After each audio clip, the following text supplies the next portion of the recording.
अस्सलामुअलैकुम व्यूअर्स, ताहिर मुनीर हाज़िर खिदमत है स्टोरी टेलिंग के नए एपिसोड में। व्यूअर्स, आज मैं आपके सामने रियाज़ुस्सालिहीन किताब है, इमाम नववी रहमतुल्लाह अलैह ने ये तसनीफ़ की है। ये 7वीं हिजरी के एक बुज़ुर्ग थे।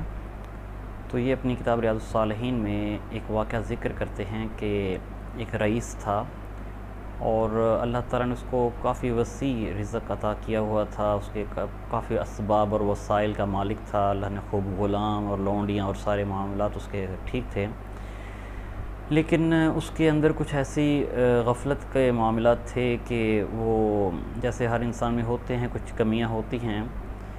तो उसके अंदर जो सबसे बड़ी कमी या इल्लत थी वो उसकी शराब नोशी की थी।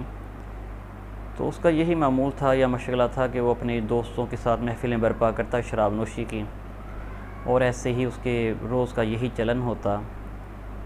तो एक दिन वो ऐसे ही एक महफ़िल अरेंज करता है, तो अपने ग़ुलाम से कहता है कि ये 4 दरहम लो और जाकर बाज़ार से कुछ खाने पीने की चीज़ें ले आओ। वो 4 दरहम लेके ग़ुलाम बाज़ार की तरफ चला जाता है। तो वो देखता है कि बाज़ार में एक जगह काफ़ी मजमा सा बना हुआ था। तो वो वहाँ पर चला जाता है। देखते हैं कि उस ज़माने के एक बहुत बड़े बुज़ुर्ग थे, हज़रत मंसूर बिन अम्मार बसरी रहमतुल्लाह अलैह। तो वो लोगों को अपना दावत दीन की तरफ मसरूफ़ दीन दे रहे थे। तो वो अपनी बात ख़त्म करते हैं तो उनके नज़दीक एक शिकस्ता हाल सा बुज़ुर्ग आदमी था, उदेड़ उमर सा खड़ा था।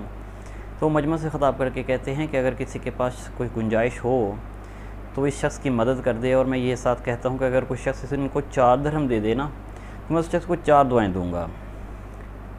अब वो ग़ुलाम जो घर से जिसको सरदार ने भेजा हुआ था कि जाके कुछ खाने पीने की चीज़ें ले आओ, उसको पता नहीं क्या जहन में आता है, वो 4 दरहम उस शख्स को दे देते हैं। तो हज़रत मंसूर रहमतुल्लाह फरमाते हैं कि हाँ भाई, बताओ तुम्हें क्या मतलब, क्या दुआ तुम्हें सबसे पहले कौन सी दुआ करवानी है?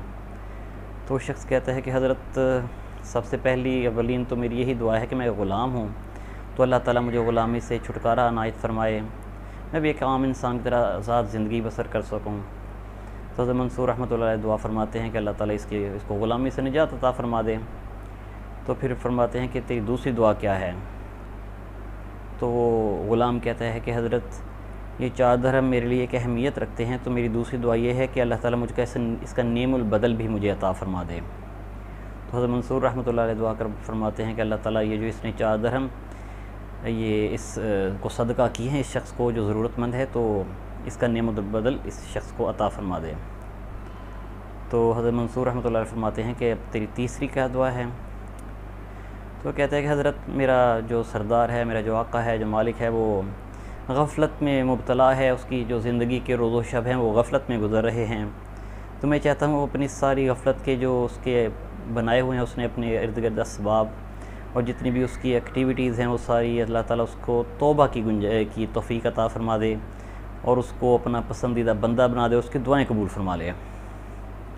हज़रत मंसूर रहमतुल्लाह अलैह दुआ फरमाते हैं यही कि अल्लाह ताला इस शख्स के सरदार को हदायत अता फ़रमा के वो तौबा करे अपने सारी बुराइयों से।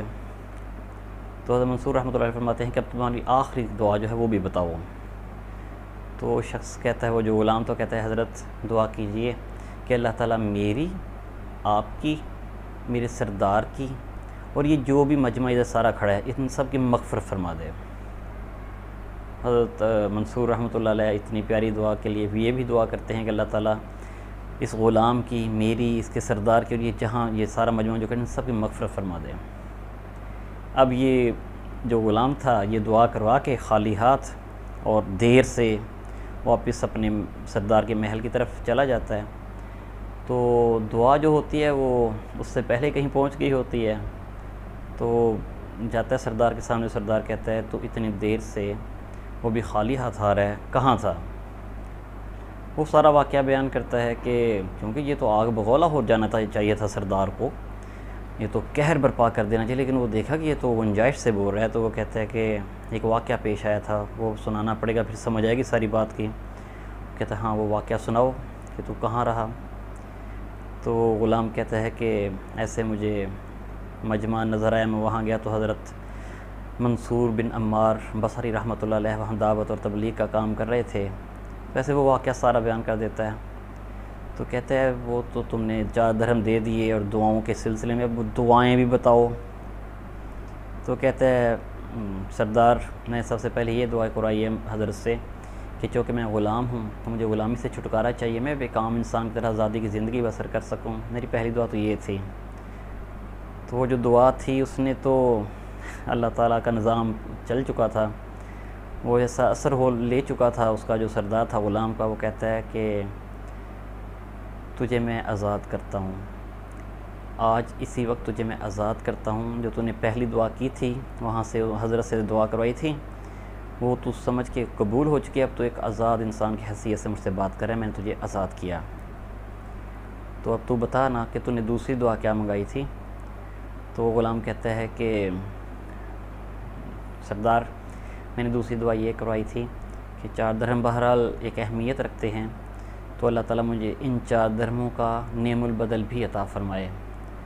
तो वो सरदार कहता है कि मैंने तुझे 4 दरहम के जगह 4000 दरहम नज़र किए कि तू अब मुझसे ये लेके जाना। तो वो ग़ुलाम बहुत खुश होता है कि माशाल्लाह इतना कुछ उसको मिल गया, आज़ाद भी होगा और इतनी रकम भी मिल गई। तो कहता है बता ना तूने तीसरी क्या दुआ करवाई थी हज़रत से। वो कहते हैं मैंने हज़रत मंसूर रहमतुल्लाह अलैह से दरख्वास्त की कि हज़रत मेरा जो सरदार है वो गफ़लत की ज़िंदगी में मुबतला है, तो अल्लाह ताला से दुआ करें कि अल्लाह उसको तौबा की तौफ़ीक अता फ़रमाए और उसे अपने पसंदीदा लोगों में शामिल करे और उसकी दुआओं को कबूल फ़रमाए। ये बात सुन के जो था उसका सरदार ग़ुलाम का वो जैसे टूट सा जाता है ना, तो ऐसी उसके कैफियत बन गई कि उसका सारों तार रोने लग गया।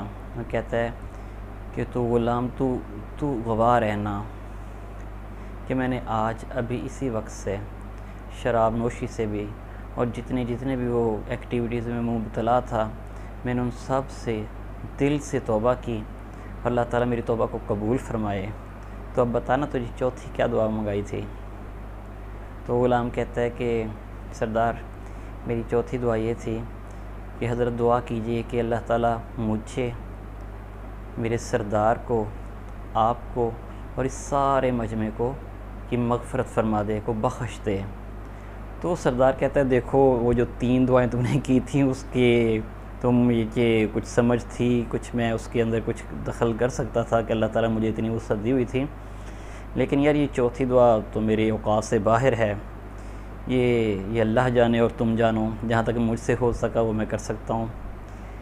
तो हज़रत इमाम नववी रहमतुल्लाह अलैह फरमाते हैं अपनी किताब रियाज़ुस्सालिहीन सफ़ा नंबर 120 पे कि जब वो सरदार रात को सोता है तो ख्वाब में एक आवाज़ आती है कि जिन 3 के ऊपर तुझे अल्लाह ने इख्तियार दिया था और तूने उनकी तकमील कर दी थी, तो क्या तुझे नहीं लगता कि जो चौथी है जिसके ऊपर अल्लाह का इख्तियार है बल्कि वो हर चीज़ पे कादिर है, तो अल्लाह ताला उसकी तकमील नहीं कर सकता। अल्लाह ताला ने तुझे, उस ग़ुलाम को, मंसूर को और सारे मजमे को बख्श दिया है। तो व्यूअर्स ये कुछ ऐसे वाक़यात होते हैं जो अल्लाह के नेक बंदों ने अपनी तसानीफ़ में जिनका ज़िक्र किया हुआ होता है, तो ये बहुत बड़े हमारे लिए एक मायने रखते हैं, एक सबक रखते हैं। और सबसे बड़ा सबक जो है वो है सदका, और इसकी तो फ़जीलत बहुत सी अहादीस में है कि अल्लाह ताला कितनी बलाओं से दूर फरमा देता है, सदक़े की वजह से बलाएँ दूर कर देता है। और एक जगह तो मैंने सुना है कि मौत के अलावा हर चीज़ को ये दूर कर देता होता है। और दूसरा, किसी अपने मुसलमान भाई के लिए आप लोग अगर अच्छा दिल में अच्छा ख़्याल रखते हो, अच्छी नीयत रखते हो कि उस ग़ुलाम ने जिसको सब कुछ मिल रहा है, उसने ख़ुदगर्ज़ी का मुज़ाहिरा नहीं किया कि उसने अपने मालिक के लिए भी दुआ की, उस मजमे के लिए दुआ की, उस अल्लाह के नेक बंदे के लिए दुआ दी, तो अल्लाह ताला हमें सदका करने की तौफ़ीक़ अता फ़रमाए और हमारे अंदर ये इख़लास और ये ख़्याल पैदा करे कि हमें भी दूसरों का हम ख़्याल रखें। हमारे अमल और हमारी जो जितने भी हम कंट्रीब्यूशन किसी भी सिलसिले में कर सकते हैं, हम लोगों की भलाई की नीयत करें। जैसे वो कुरान मजीद में भी है ना, वो एक चींटी का वाक़या है को वो कहती है अपने सारे कबीले से, अपनी सारी चींटियों से कि भाई तुम छुप जाओ कहीं कि तुम कुचली ही ना जाओ। कि सुलेमान को तो नहीं पता ना, वो तो घोड़ों पे आ रहे हैं, कि उसको ये इतना उसके अंदर ख़्याल था कि मेरी जो कौम है वो तबाह ना हो जाए। और अल्लाह ताला को इतनी अदा पसंद है कि उसने कुरान मजीद में इसका ज़िक्र कर दिया तो ये अल्लाह ताला हमारे दिलों में एक तो सदक़े को रूटीन बनाएं, कहीं को बख्श रख दें, उसमें वो थोड़ा बहुत और कोशिश करें हक़दार तक पहुँचाएँ। ये जो इशारों पे और चौकों पे खड़े होते हो प्रोफेशनल लोग, इनसे आप जो लोग इसके वाकई में हक़दार हैं, सफ़ेद पोश तबके, उनको तक पहुँचाएँ। और सबसे मेन चीज़ ख़याल करें अपनों का, अपने उन लोगों का जो आपके अपने हैं, जो आप पे इन्हिसार करते हैं। अल्लाह ताला आपको, मुझे सदका करने की और एक दूसरे का ख़याल रखने की तौफ़ीक़ अता फ़रमाए। ताहिर मीर को इजाज़त दीजिए। अल्लाह हाफ़िज़।